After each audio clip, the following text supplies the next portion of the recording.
I'm here with Keira Knightley for Anna Karenina, which premiered here, didn't it? It did last night. It's fantastic. Congratulations. Thank you. She gets to work again with Joe Wright. I love the collaboration between you two. It's incredible. It's very exciting to work with him, always. He always tries to push the boat out. Yeah.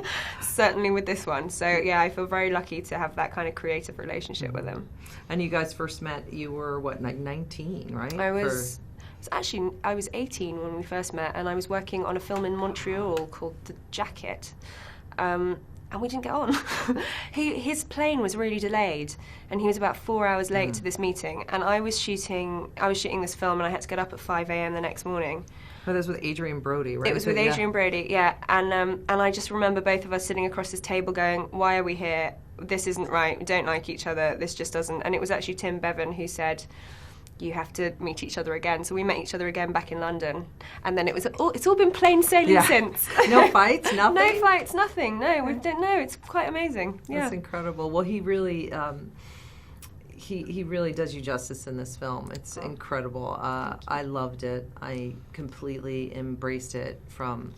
At first, I had no idea. No. Obviously, I knew I was seeing Anna Karenina. I was like, oh, Keira Knightley's Anna Karenina. Who doesn't want to have that? It's like meringue, right? It's like meringue. That's I brilliant. can't wait. And then I get in, and it was like a whole other experience. A whole other thing, yeah. On top of that. I kept trying to explain to people, or there was no way of explaining. I kept saying to people, it's kind of a different thing. And everyone was like, yeah. And then they saw it and went, oh, yes, it's a very different thing. Well, I think we think of the Greta Garbo and the drama. Sure. Well, it's funny how I think people know, they have a vision of what it is. They know it's something about a train and a lot of fur, and it's very beautiful, but actually don't know what the story is, and or have a kind of an idea of what it is, but not quite the level of darkness it goes to, I think, is quite shocking for some people. And I loved the bit about, I think you should be, I'm going to flatter you here a little bit, because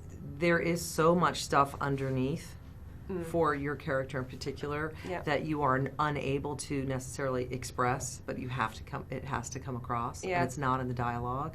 And I just was so transformed by that part of it for you, because it was like you had to convey sympathy, because you, as an audience member, you're sympathetic for everybody. Yeah. And I was saying this before with Aaron, like you feel for everybody. Yeah. I think that was the thing that was the most difficult, but also what we really wanted to achieve is that idea of there are no heroes and no villains, or rather they change. You know, like Anna Karenina herself, is she the heroine, is she the anti-heroine? She is both, and she is there to be held up and judged and to be hated occasionally, but equally you understand her and you love her and you forgive her, and then you don't again, and you know. You don't. Yeah. And then you do, and then you don't. Yeah. Which is kind of, I think, what makes the book so fascinating. And it is a fascination, you know. It's not... I was a lot of people have said, were you frightened? And of course I was frightened, but it's a funny thing, having played Elizabeth Bennet in Pride and Prejudice, that was more frightening because people love her. Right. And women see themselves as her and want to be her. You don't want to be Anna. You don't love her. You're fascinated by her, and that makes her a very different creature.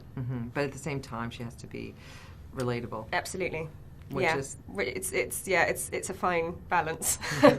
And the sun, the way that he did the sets. I mean, it's just to look at the movies, aside from the acting and the performances and the story and Tom Stoppard's script, et cetera, just the look of it is so incredible. And the dancing. Yeah. That must have been not too easy. That was not too easy. Yeah.